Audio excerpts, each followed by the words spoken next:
बिस्मिल्लाहिर्रहमानिर्रहीम। अस्सलाम वालेकुम। मेरा नाम डॉक्टर सलमान आरिफ है और मेरा ताल्लुक NHS इंग्लैंड में कार्डियोथोरेसिक सर्जरी के साथ है। अगर मैं आपसे कहूं कि एक ऐसी दवा जिस पर करोड़ों नहीं बल्कि अरबों डॉलर्स खर्च हुए और वो अपने आखिरी मराहिल में जाकर नाकाम हो गई, तो क्या आप मेरा यकीन करेंगे? और जी हाँ, कोई छोटी कंपनी नहीं बल्कि नोवो नॉर्डिस्क की नई दवा जिसका नाम जिल्टिव की मैब रखा गया था और उसको फेज 3 ट्रायल में टेस्ट किया गया, ये देखने के लिए कि क्या ये दवा इंसानी जिस्म में सोजिश को कम करके दिल के अटैक और कल्बी अमवात और फालज के अटैक को कम करती है या नहीं करती। क्योंकि आजकल हम ये जानते हैं पुरानी ट्रायल से कि HSCRP और सोजिश जो है वो हमारी बॉडी में दिल के अटैक होने में और फालज के अटैक होने में एक अहम किरदार अदा करता है, और उसमें IL-6 नामी प्रोटीन है जो सोजिश पैदा करती है।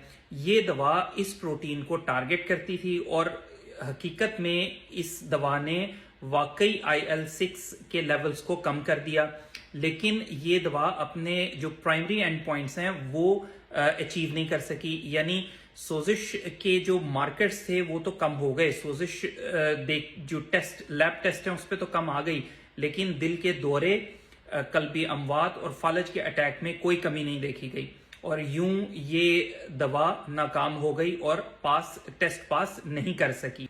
इससे हमें ये सबक सीखने को मिलता है कि अच्छी साइंस वो नहीं जो हमारी तवक्कुआत या हमारी पसंद के नताइज या हमारी पसंद की बात करे। अच्छी साइंस वो है जो हमारे साथ सच बोले। जी हाँ, साइंस की अदालत में इश्तिहार नहीं चलता, साइंस की अदालत में डेटा वजन रखता है। और आखिर में जी एक रिमाइंडर है, डॉक्टर सलमान हार्ट चैलेंज चल रहा है, उसमें बिल्कुल फ्री ऑफ कॉस्ट बगैर कोई किसी लागत के आप शामिल हो सकते हैं, और आपने अपनी लाइफ में कोई एक अच्छा हेल्दी चेंज लेके आना है, और जो वीडियो मैंने पिन की हुई है उसमें जाके कमेंट करना है कि ये चेंज लेकर आए हैं, और इस तरह से आप मुफ्त नाइकी शूज जिनकी मालियत तकरीबन पाकिस्तानी 50,000 रुपए के करीब है वो जीतने का मौका हासिल कर सकते हैं। अगर आपको या आपके किसी फैमिली मेंबर या दोस्तों को evidence based health tips, research based पसंद हैं और उर्दू में पसंद है कंटेंट, तो इस रील को शेयर करें और चैनल को लाइक, फॉलो और सब्सक्राइब कर दें। खुश रहिए, खुश रखिए। आपसे मिलेंगे नेक्स्ट वीडियो में, तब तक के लिए अल्लाह हाफिज।